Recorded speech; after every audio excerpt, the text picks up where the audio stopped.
사랑하는 세나 친구들, 안녕하세요. 여러분과 함께 목요일 말씀을 나눌 김정호 전도사입니다.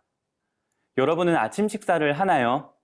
저는 학창 시절 거의 빠지지 않고 아침을 먹었습니다.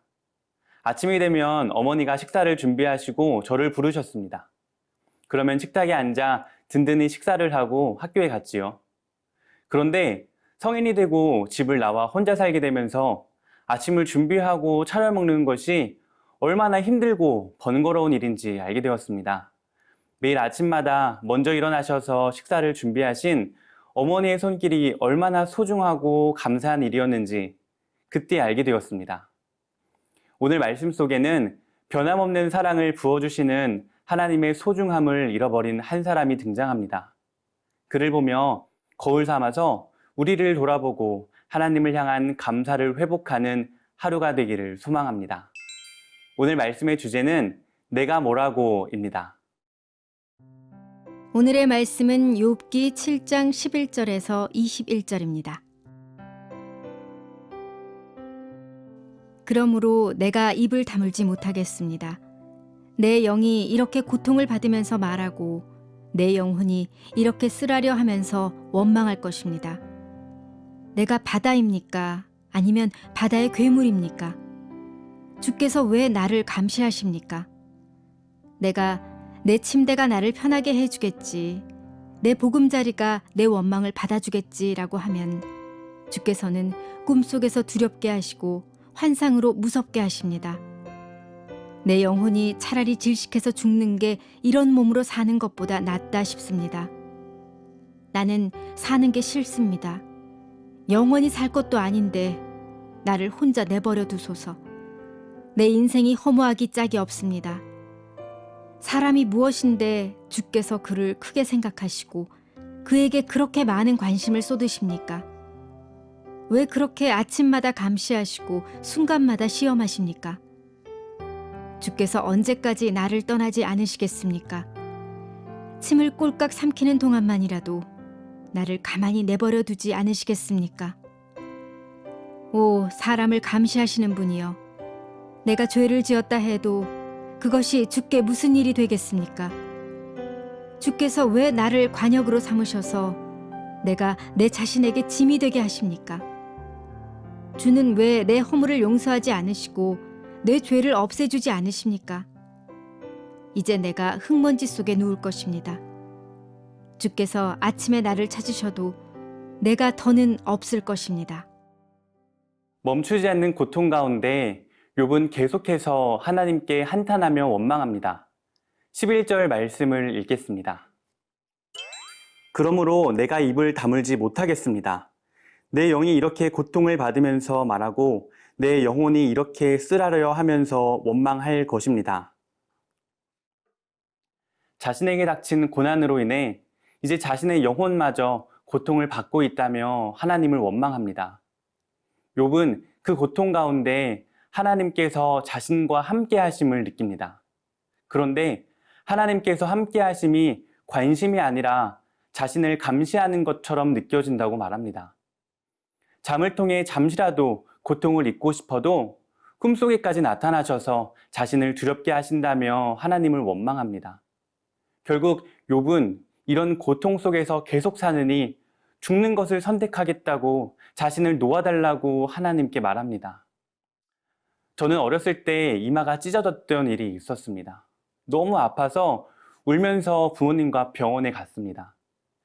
의사 선생님께서 이마에 바늘을 대시는데 너무 무서워서 머리를 돌려 바늘을 피했습니다.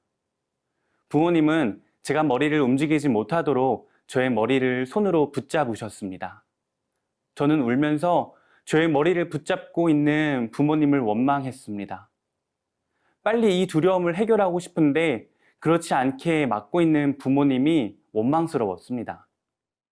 하지만 부모님의 손길로 인해 무사히 수술을 마쳤고 상처를 치료할 수 있었습니다. 제가 상처를 잘 치료받을 수 있도록 저의 머리를 붙잡으신 것이 부모님의 관심이고 사랑이었습니다. 하나님께서는 그의 자녀인 우리와 언제나 함께 하시고 그의 사랑으로 지켜보십니다. 우리의 삶 가운데 큰 어려움과 환란이 있을 때에도 그 사랑과 관심은 변함이 없으십니다. 우리의 좋은 아버지 되시는 하나님께서 우리를 어려움에서 지키시며 가장 좋은 길로 인도하십니다. 우리는 그런 하나님의 계획과 인도하심을 믿어야 합니다. 고난 가운데에서도 여전히 함께 하시며 선을 이루시는 하나님을 믿어야 합니다. 사랑하는 새나 친구들, 하나님께서 우리를 바라보는 시선은 감시가 아니라 사랑의 표현, 즉 관심입니다. 지금도 여전히 여러분에게 사랑을 부으시는 그 하나님을 경험하며 감사하는 여러분이 되기를 축복합니다.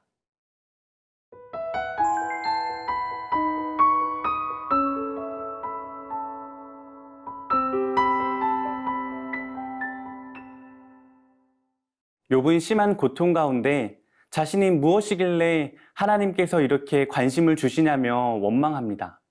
17절부터 19절 말씀을 읽겠습니다.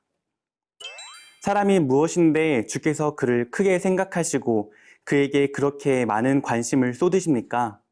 왜 그렇게 아침마다 감시하시고 순간마다 시험하십니까? 주께서 언제까지 나를 떠나지 않으시겠습니까? 침을 꼴깍 삼키는 동안만이라도 나를 가만히 내버려 두지 않으시겠습니까? 욥의 이러한 불평 섞인 고백들은 오히려 욥을 향한 하나님의 사랑과 관심을 더 크게 보여줍니다. 욥을 사랑하고 우리를 사랑하시는 하나님께서는 우리를 그 무엇보다 존귀하게 여기시며 사랑으로 우리를 바라보십니다. 주님의 관심은 한순간도 멈추지 않으십니다. 욥이 고백한 것처럼 마치 침을 꼴깍 삼키는 짧은 시간조차 주님의 시선은 우리를 떠나지 않으십니다. 그 이유는 하나님이 바라보시는 시선에는 우리는 그분을 닮은 존귀하고 복된 존재이기 때문입니다. 욥은 지금 연단의 과정 중에 있습니다. 이 연단이 고통스럽게 느껴집니다. 그러나 우리가 생각해야 할 것은 가치가 없는 것은 연단의 과정도 필요하지 않다는 것입니다. 하나님은 가치 있는 원석을 다듬어 값진 보배로 만드시는 분입니다. 사랑하는 새나 친구들, 여러분의 삶이 지금 연단의 과정 중에 있다면 기억하세요. 여러분은 곧 값진 보배가 되어질 과정 중에 있는 원석입니다. 우리는 욥의 이야기의 결말을 잘 알고 있습니다. 우리 또한 결국 이 연단의 과정이 너무나도 탁월한 하나님의 지혜였다고 고백할 것입니다. 우리를 사랑하시고 존귀하게 여기시는 하나님의 계획과 방법을 신뢰하며 기쁨으로 이 연단의 시간을 승리하는 여러분이 되기를 축복합니다. 사랑의 하나님, 한순간도 멈추지 않으시는 주님의 사랑에 감사합니다. 우리를 연단의 과정에 두신 하나님의 계획이 사랑이며 관심임을 알았습니다. 이 연단을 통해 우리를 값진 보배로 만드실 주님을 신뢰하며 우리의 삶에 감사할 수 있도록 인도해 주세요. 예수님의 이름으로 기도드립니다. 아멘.